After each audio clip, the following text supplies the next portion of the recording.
नमस्कार, ज्ञान विज्ञान के नए अंक में आप सभी का स्वागत है। ज्ञान विज्ञान एक ऐसा कार्यक्रम है जिसमें हम विज्ञान, प्रौद्योगिकी, आविष्कार और शोध की दुनिया के सभी महत्वपूर्ण समाचार लेकर उपस्थित होते हैं। मैं हूं स्मृति रस्तोगी और आइए एक नजर डालते हैं सुर्खियों पर। भारत में 43वें विश्व पर्यावरण दिवस आयोजन के समापन पर प्रधानमंत्री नरेंद्र मोदी ने 2022 तक भारत से प्लास्टिक का उपयोग पूरी तरह समाप्त करने का संकल्प लिया। डॉक्टर हर्षवर्धन ने एक आयोजन में विज्ञान और प्रौद्योगिकी एवं पृथ्वी विज्ञान मंत्रालय की प्रारंभ की गई मुख्य योजनाओं के विषय में बताया।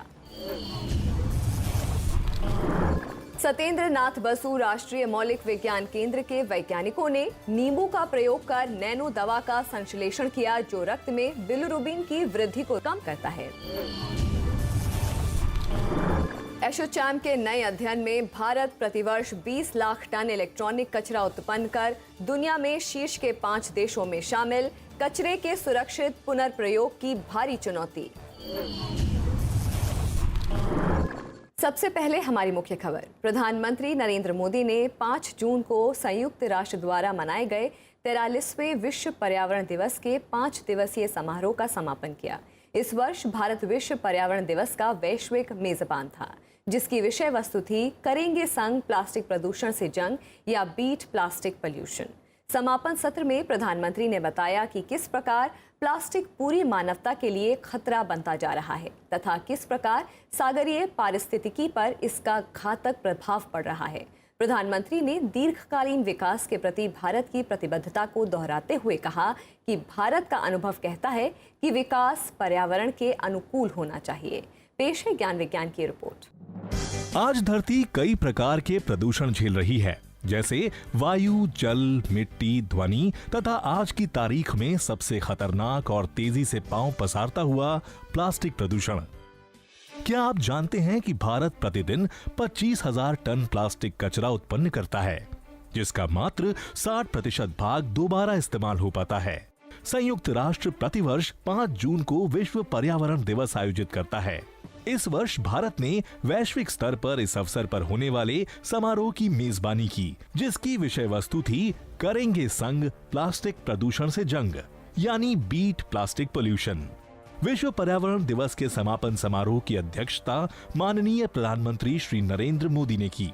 इस समारोह में विज्ञान और प्रौद्योगिकी, पर्यावरण, वन तथा जलवायु परिवर्तन मंत्री डॉक्टर हर्षवर्धन तथा संयुक्त राष्ट्र पर्यावरण कार्यक्रम यानी यूएनईपी के कार्यकारी निदेशक एरिक सोलहेम भी शामिल हुए।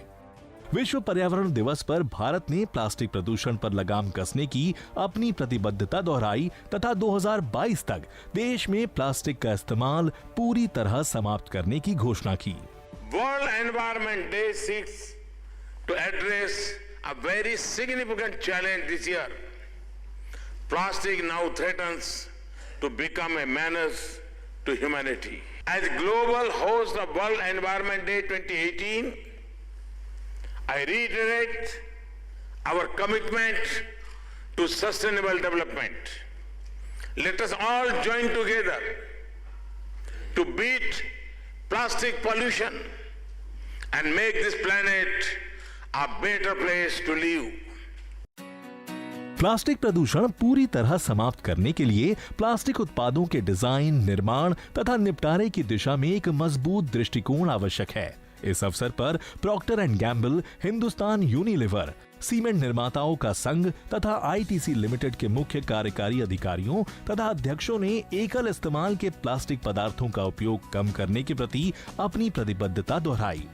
एक बार इस्तेमाल किए जाने वाले प्लास्टिक को इकट्ठा करना तथा उसे दोबारा इस्तेमाल लायक बनाना मुश्किल है। उन्होंने दीर्घकालीन विकास के लिए पर्यावरण के प्रति अपने लक्ष्यों को भी उजागर किया। प्रधानमंत्री ने विश्व पर्यावरण दिवस पर एक डाक टिकट भी जारी की। साथ ही भारतीय वनस्पति सर्वेक्षण द्वारा प्रकाशित plant discoveries 2017, beat plastic pollution, good news from India, plastic in life and environment तथा world environment day report on single use plastics जैसी पुस्तकों का विमोचन भी किया। ये दीर्घकालीन विकास के लिए 60 से भी अधिक देशों का वर्तमान अध्ययन प्रस्तुत करते हैं तथा एकल उपयोग के प्लास्टिक के उत्पादन, उपयोग तथा प्रबंधन पर दोबारा सोचने पर दबाव डालते हैं। इसके अतिरिक्त विश्व पर्यावरण दिवस समारोह की याद में विज्ञान भवन में 2 से 5 जून तक संबंध नामक एक प्रदर्शनी भी आयोजित की गई। प्रदर्शनी में आम लोगों तथा पर्यावरण के बीच संबंध तथा आने वाली पीढ़ियों के लिए उनके योगदान पर बल दिया गया।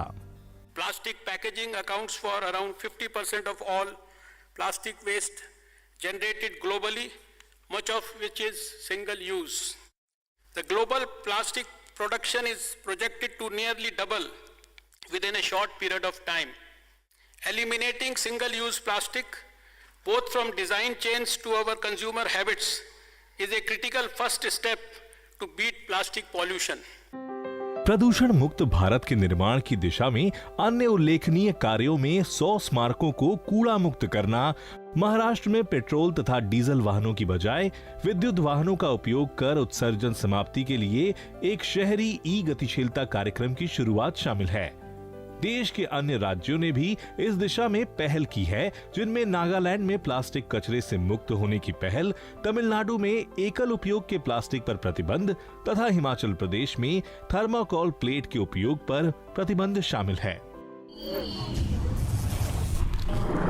विज्ञान और प्रौद्योगिकी, पृथ्वी विज्ञान और पर्यावरण तथा जलवायु परिवर्तन मंत्री डॉक्टर हर्षवर्धन ने 7 जून को एक पत्रकार सम्मेलन को संबोधित किया।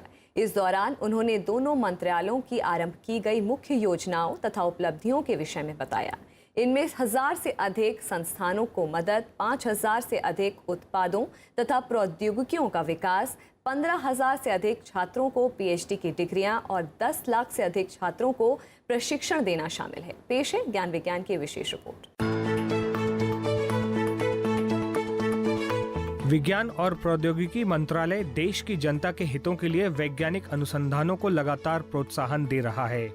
पिछले 4 वर्षों में भारत सरकार ने स्वदेशी प्रौद्योगिकी के व्यावसायीकरण को सक्षम बनाने के लिए प्रभावशाली अनुसंधान, प्रौद्योगिकी विकास तथा नवाचार संचालित स्टार्टअप्स को काफी प्रोत्साहन दिया है। 7 जून 2018 को एक कार्यक्रम में विज्ञान और प्रौद्योगिकी तथा पृथ्वी विज्ञान एवं पर्यावरण तथा जलवायु परिवर्तन मंत्री डॉक्टर हर्षवर्धन ने पिछले 4 वर्षों में विज्ञान और प्रौद्योगिकी तथा पृथ्वी विज्ञान मंत्रालयों की महत्वपूर्ण उपलब्धियों पर प्रकाश डाला। कार्यक्रम में 2014 से 2018 तक 4 वर्षों में प्राप्त उपलब्धियों के संक्षिप्त विवरण पर एक पुस्तक science and technology led excellence for inclusive development का विमोचन किया गया।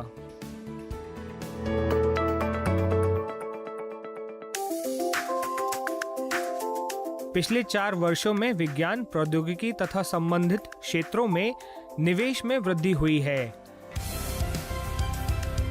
2014 से 2017 तथा 2018 से 2019 के लिए विज्ञान एवं प्रौद्योगिकी विभाग के लिए बजट आवंटन में 90% की भारी वृद्धि हुई है।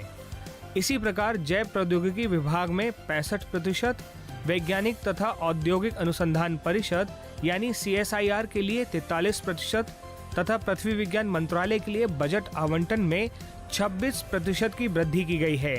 पिछले 3 वर्षों में अनुसंधान तथा विकास के क्षेत्र में निवेश दुगना कर दिया गया है। वित्तीय आवंटन में भारी वृद्धि का असर पिछले 4 वर्षों में अद्भुत उपलब्धियों के रूप में सामने आया है। भारत में विज्ञान और प्रौद्योगिकी की उपलब्धियों में नई तकनीकियों का विकास तथा उद्योग जगत को 800 नई तकनीकियां प्रदान करना शामिल है। कृषि क्षेत्र में विज्ञान तथा प्रौद्योगिकी की मदद से किसानों की आमदनी दुगनी करने तथा खाद्य सुरक्षा प्राप्त करने की योजना पर कार्य चल रहा है। उदाहरण के लिए CSIR, जैव प्रौद्योगिकी विभाग तथा भारतीय कृषि अनुसंधान परिषद द्वारा एक संयुक्त शोध में पाला रोधी तथा बेहतर गुणवत्ता वाले सांबा महसूरी चावल की प्रजाति विकसित की गई है। 7 राज्यों में इस चावल की खेती आरंभ हो चुकी है। इसके अतिरिक्त CSIR ने कई नई तकनीकियां विकसित की हैं, जैसे सौर ऊर्जा वृक्ष तथा आधुनिक हाइड्रो इलेक्ट्रिक सेल। पिछले 4 साल में लगभग 60,000 साइंटिफिक पब्लिकेशंस, 5,000 से ज़्यादा नई टेक्नोलॉजीज़ और प्रोडक्ट्स का डेवलपमेंट, 3,000 से ज़्यादा नए पेटेंट्स की फाइलिंग, ये हमने पिछले 4 साल के अंदर करने की कोशिश की है। स्वच्छ भारत अभियान के अंतर्गत विभिन्न महत्वाकांक्षी परियोजनाएं आरंभ की गईं। जैव प्रौद्योगिकी विभाग, जैव प्रौद्योगिकी औद्योगिक अनुसंधान सहायता परिषद तथा the bill and Melinda Gates foundation ने ग्रैंड चैलेंज कॉल आरंभ किया है, जिसका उद्देश्य शौचालयों का आधुनिकीकरण है। नवीन जैव शौचालयों के डिजाइन तैयार किए गए, जिनका उद्देश्य पानी का न्यूनतम प्रयोग, दुर्गंध मुक्त निकासी, अपशिष्ट का जैव विधि से अपघटन करना है।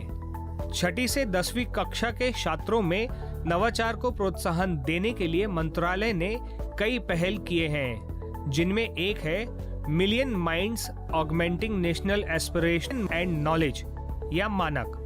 जल, ऊर्जा, स्वास्थ्य, जलवायु तथा कृषि क्षेत्रों की चुनौतियों का सामना करने के लिए विज्ञान एवं प्रौद्योगिकी मंत्रालय ने अभिनव उत्पादों के विकास को प्रोत्साहन दिया है।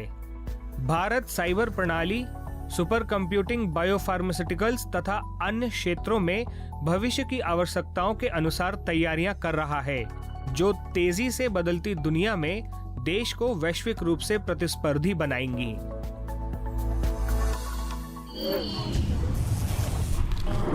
अभी वक्त है एक छोटे से ब्रेक का। आगे बहुत कुछ है बाकी, देखते रहिए ज्ञान विज्ञान।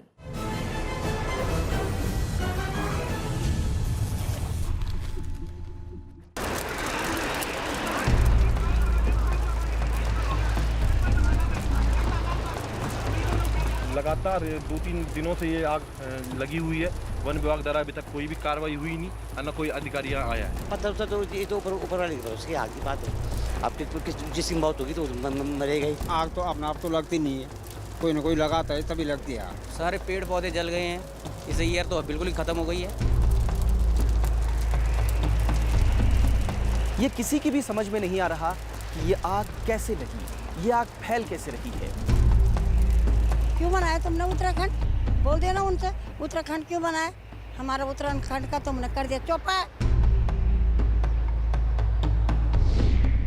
देखिए जलते जंगल, शनिवार रात 8:30 बजे और रविवार सुबह 9:30 बजे।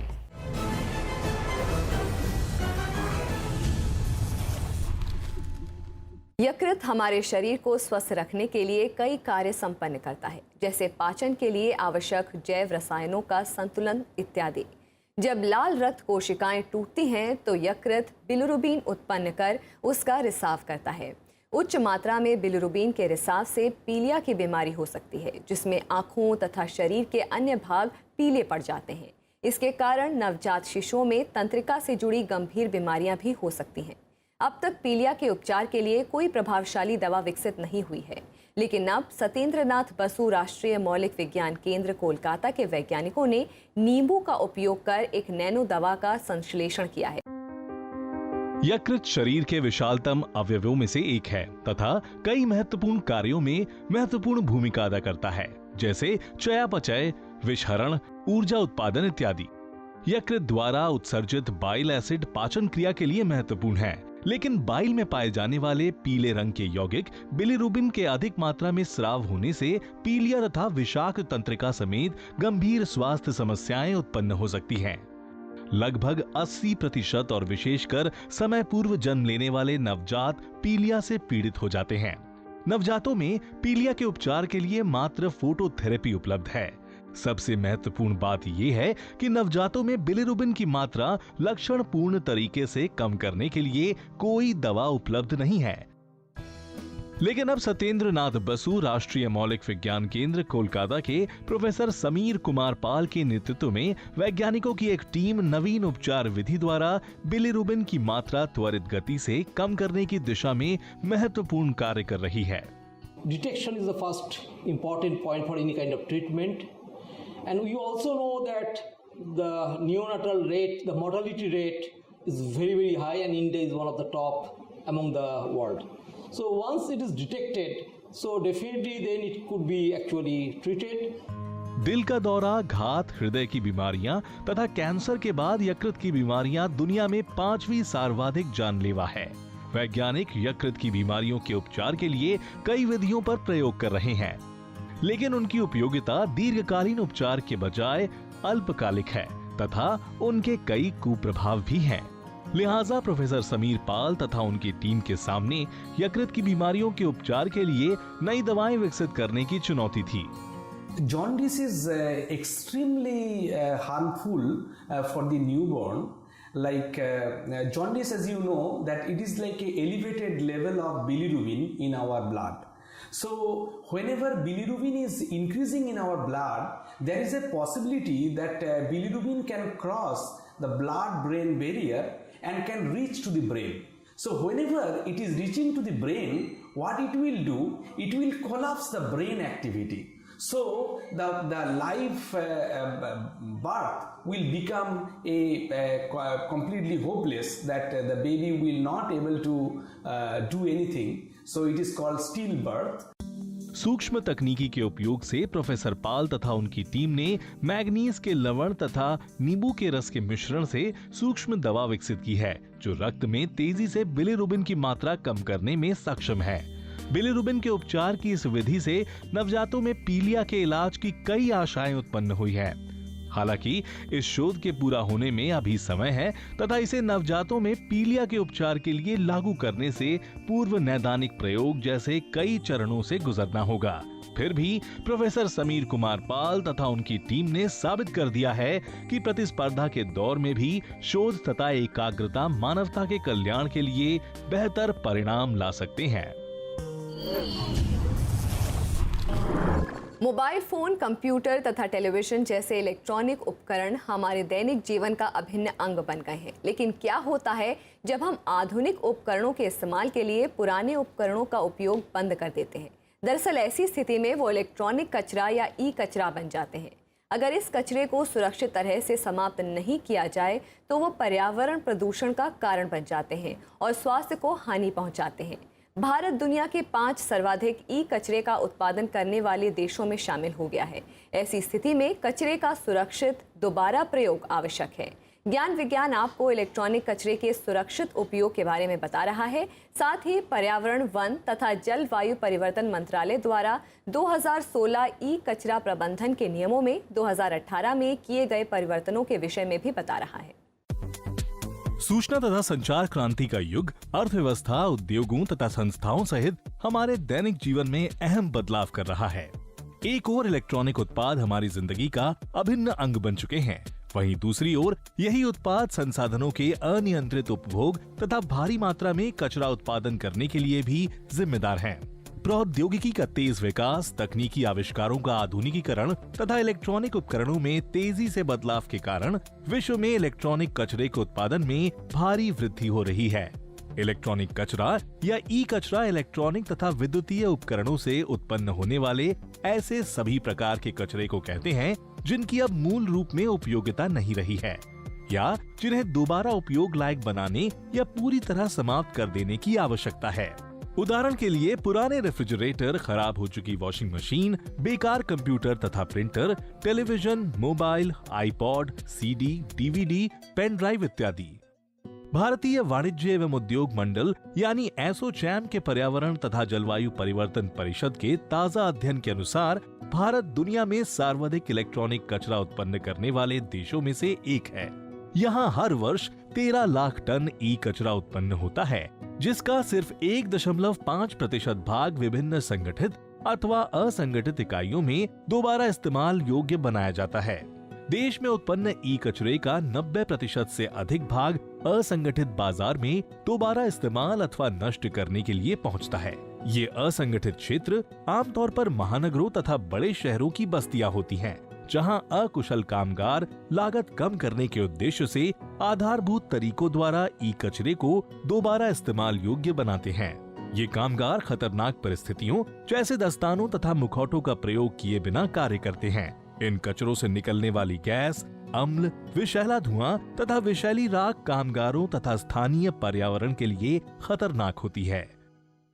ई कचरे में कई प्रकार के प्रदूषण फैलाने वाले विषैले पदार्थ होते हैं, जैसे सर्किट बोर्ड में कैडमियम तथा लेड, स्विच तथा फ्लैट स्क्रीन मॉनिटर में पारा, पुराने कैपेसिटर्स तथा ट्रांसफॉर्मर्स में पॉलीक्लोरिनेटेड बाइफेनाइल तथा प्रिंटेड सर्किट बोर्ड को जलाने पर निकलने वाली ब्रोमिनेटेड आग। इन हानिकारक पदार्थों तथा विषैले धुएं के लगातार संपर्क में रहने से कामगारों में बीमारियां पनपती हैं। देश के 9 राज्यों में 70% कचरे का उत्पादन होता है, जिसमें 19.8% योगदान के साथ महाराष्ट्र पहले स्थान पर है। इसके बाद तमिलनाडु में 13.1%, आंध्र प्रदेश में 12.5%, उत्तर प्रदेश में 10.1%, पश्चिम बंगाल में 9.8%, दिल्ली में 9.5%, कर्नाटक में 8.9%, गुजरात में 8.8% तथा मध्य प्रदेश में 7.6% इलेक्ट्रॉनिक कचरे का उत्पादन होता है। Whatever the electronics gadgets we are using, maybe after 2 years or 3 years we are throwing here and there. So instead of throwing, we have to create a proper system. So we have to aware that these are also precious. So we have to keep our next generation free from pollution. That is why we have to contact the proper recycler. Wherever any city there is a recycling systems are there. We have to contact the systems. We have to submit our gadgets after end of life. So that can be dismantled further and used and can be recycled properly. देश में बढ़ते ई कचरे के खतरे से निपटने के लिए भारत सरकार के अंतर्गत कार्यरत पर्यावरण, वन तथा जलवायु परिवर्तन मंत्रालय ने ई कचरा प्रबंधन नियम 2016 लागू किया। 2018 में इस नियम में सुधार किया गया ताकि देश में ई कचरे के निस्तारण को दिशा दी जा सके तथा निर्धारित तरीके से कचरे को नष्ट अथवा पुनर्चक्रित किया जा सके, ताकि ई कचरे को नष्ट करने के क्षेत्र को मान्यता प्राप्त हो, कामगारों के स्वास्थ्य पर बुरा प्रभाव न पड़े तथा वातावरण प्रदूषित न हो। नए नियमों में इलेक्ट्रॉनिक सामग्रियों के उत्पादकों के लिए उनके सुनिश्चित निस्तारण प्रबंधन तथा परिचालन के लिए दिशा निर्देश जारी किए गए हैं। सबसे महत्वपूर्ण बात है कि 2018 के संशोधन के बाद अब ये इलेक्ट्रॉनिक सामानों के निर्माताओं की जिम्मेदारी है कि वो सरकार द्वारा सुनिश्चित लक्ष्य के अनुरूप ई कचरे को एकत्र कर उसका निस्तारण करे। इससे उत्पादक भी कम विषैले तथा पर्यावरण के अनुरूप उत्पाद तैयार करने के लिए उत्प्रेरित होंगे और उपभोक्ता स्वस्थ वातावरण में प्रौद्योगिकी के विकास का आनंद ले सकेंगे। अपनी ओर से सरकार हमें ई कचरे के खतरों से बचाने की पूरी कोशिश कर रही है, लेकिन ये उपभोक्ताओं यानी कि हमारी और आपकी जिम्मेदारी है कि हम ई कचरे के निस्तारण के लिए तय नियमों का पालन करें ताकि स्वयं स्वस्थ रहें तथा पर्यावरण को भी स्वच्छ बनाएं। वक्त है एक और छोटे से ब्रेक का। ब्रेक के बाद आपको दिखाएंगे देश और दुनिया के कुछ और नए वैज्ञानिक खोज। देखते रहिए ज्ञान विज्ञान।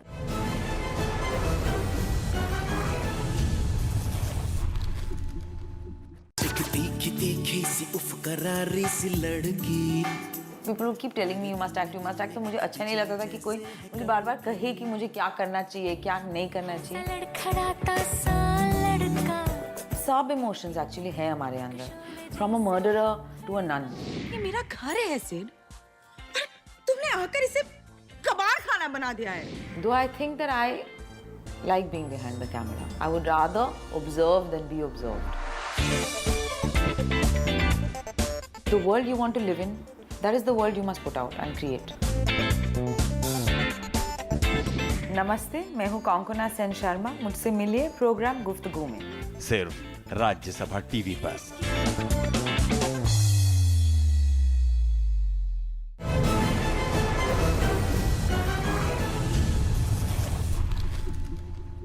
और आइए अब तेज रफ्तार से नजर डालते हैं देश और दुनिया की कुछ और दिलचस्प वैज्ञानिक गतिविधियों पर। पीएचडी तथा पोस्ट डॉक्टरल छात्रों में आम लोगों के बीच विज्ञान संचार कौशल को प्रोत्साहन देने के लिए विज्ञान और प्रौद्योगिकी विभाग ने augmenting writing skills for articulating research अथवा अवसर कार्यक्रम को आरंभ किया है। इसके अंतर्गत पीएचडी छात्रों के 100 सर्वश्रेष्ठ शोध आलेखों को प्रति आलेख 10,000 रुपयों की प्रोत्साहन राशि तथा प्रमाण पत्र दिया जाएगा। इसके अतिरिक्त 100 में से 3 चयनित कहानियों को 1 लाख रुपए, 50,000 रुपए तथा 25,000 रुपए का नगद पुरस्कार भी प्रदान किया जाएगा। ये आलेख डीएसटी में सीधे प्रस्तुत किए जा सकते हैं या समाचार पत्रों में प्रकाशित हो सकते हैं। ओडिशा के कोणार्क तट पर स्थित चंद्रभागा समुद्र तट एशिया का पहला समुद्र तट है जिसे ब्लू फ्लैग प्रमाण पत्र से सम्मानित किया गया है। पर्यावरण के अनुकूल, साफ सुथरे तथा सैलानियों की सहूलियतों से संपन्न समुद्र तटों को ब्लू फ्लैग प्रमाण पत्र दिया जाता है। 5 जून को विश्व पर्यावरण दिवस के अवसर पर ये सम्मान दिया गया। ब्लू फ्लैग प्रमाण पत्र फाउंडेशन फॉर एनवायरमेंटल एजुकेशन द्वारा दिया जाता है। तटीय क्षेत्रों में पर्यावरण मंत्रालय के अंतर्गत कार्यरत society for integrated coastal management 12 अन्य समुद्री तटों को ब्लू फ्लैग मानकों के अनुरूप विकसित कर रहा है। 12 समुद्री तटों में महाराष्ट्र में चीवला तथा भोगवा तट, पुडुचेरी, गोवा, दमन और दीव में एक समुद्र तट और लक्षद्वीप तथा अंडमान निकोबार द्वीप समूह है। विश्व का विशालतम उभयचर चीन का सैलमेंडर विलुप्त प्राय होने की कगार पर है। प्रकृति से धीरे धीरे इसका अस्तित्व समाप्त होता जा रहा है। जूलॉजिकल सोसाइटी ऑफ लंदन में हाल ही में शोधकर्ताओं के एक अध्ययन में सामने आया है कि ये जंगल में पैदा हुई प्रजातियों को खोजने में असमर्थ थे। सैलमेंडर पूरे चीन के खेतों में पाए जाते थे, जहां मांस के लिए जानवरों का पालन किया जाता है। शोधकर्ताओं का कहना है कि उन्हें किसी विशेष वातावरण में सीमित जनसंख्या के बीच संरक्षण देना समस्या का समाधान नहीं है। भारत की जीव विविधता प्रचुर है। यहाँ की विविध वनस्पतियों तथा जीवों को सार्वभौमिक मान्यता तो प्राप्त है, लेकिन उनकी गिनती कभी नहीं की गई। इस वर्ष भारत सरकार देश की पर्यावरणीय संपदा के जिला स्तरीय आंकड़ों की गणना के लिए पंचवर्षीय कार्य आरंभ करने जा रही है। इन आंकड़ों से नीति निर्माण जैसे भूमि अधिग्रहण होने पर मुआवजा सुनिश्चित करना, जलवायु शमन के लिए आवश्यक वित्तीय गणना इत्यादि शामिल है। इस दिशा में इस वर्ष सितंबर महीने में देश के 54 जिलों में एक पायलट परियोजना आरंभ की जाएगी। इस क्षेत्र की जमीन को ग्रिड का नाम दिया जाएगा। ये ग्रिड राज्यों की भौगोलिक स्थिति, खेतों तथा वन्य जीव विविधता के आंकड़े इकट्ठा करने तथा दर्ज करने में मदद करेंगे। उष्ण कटिबंधीय चक्रवात सलाहकार सेवाओं के लिए गठित भारतीय मौसम विभाग ने अरब सागर में 16 से 20 मई को आए चक्रवात सागर तथा 21 से 27 मई को आए मेकुनु का सटीक पूर्वानुमान लगाया था, जो क्रमशः सोमालिया तथा दक्षिणी ओमान समुद्री तटों से होकर गुजरे थे। इस उपलब्धि पर विश्व मौसम विभाग ने सही समय पर उष्ण कटिबंधीय चक्रवात के सटीक पूर्वानुमान तथा निर्देशों द्वारा आपदा प्रबंधन में मदद देने के लिए नई दिल्ली स्थित क्षेत्रीय विशेषज्ञता प्राप्त मौसम केंद्र की सराहना की। अरब सागर पर निम्न दाब क्षेत्र उत्पन्न होने के साथ ही दोनों चक्रवातों पर इनसैट 3D, 3DR, स्कैटसैट तथा अन्य ध्रुवीय कक्षीय उपग्रहों द्वारा नजर रखी जा रही थी।